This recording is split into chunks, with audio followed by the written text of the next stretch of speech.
ফেসবুকের গুরুত্বপূর্ণ সেটিং আজকে দেখাবো, যার মাধ্যমে আপনার ফেসবুক অ্যাকাউন্ট অন্য কেউ লগ ইন করলে বা হ্যাক করলে সাথে সাথে আপনি নোটিফিকেশন চলে আসবে। তো এই কাজ করার জন্য সর্বপ্রথম আমরা ফেসবুকের মধ্যে চলে যাব। ফেসবুকে আসার পর এখানে প্রোফাইল আইকন দেখতে পাচ্ছেন, এই প্রোফাইল আইকনে ক্লিক করবেন। আর অবশ্যই ফেসবুক প্রোফাইল হতে হবে। ফেসবুক পেজ হলে যে প্রোফাইলের আন্ডারে পেজটা খুলেছেন ওই প্রোফাইলেই আপনারা এই সেটিংটা অন করে দিবেন। তো আমি প্রোফাইলে চলে যাচ্ছি।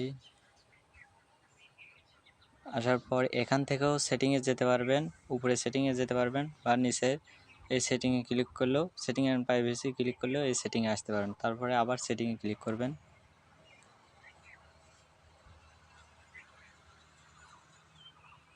See more in account content এই অপশনটা ক্লিক করবেন। এখানে আসার পর পাসওয়ার্ড অ্যান্ড সিকিউরিটি এই অপশনে ক্লিক করবেন।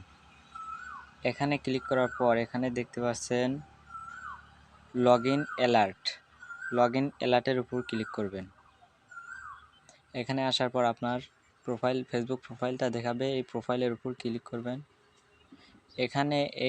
এখানে টিক মার্ক দিয়ে দেবেন, তাহলে আপনার এই অ্যাকাউন্ট অন্য কেউ লগ ইন করতে গেলে বা হ্যাক করতে গেলে সাথে সাথে নোটিফিকেশন চলে আসবে।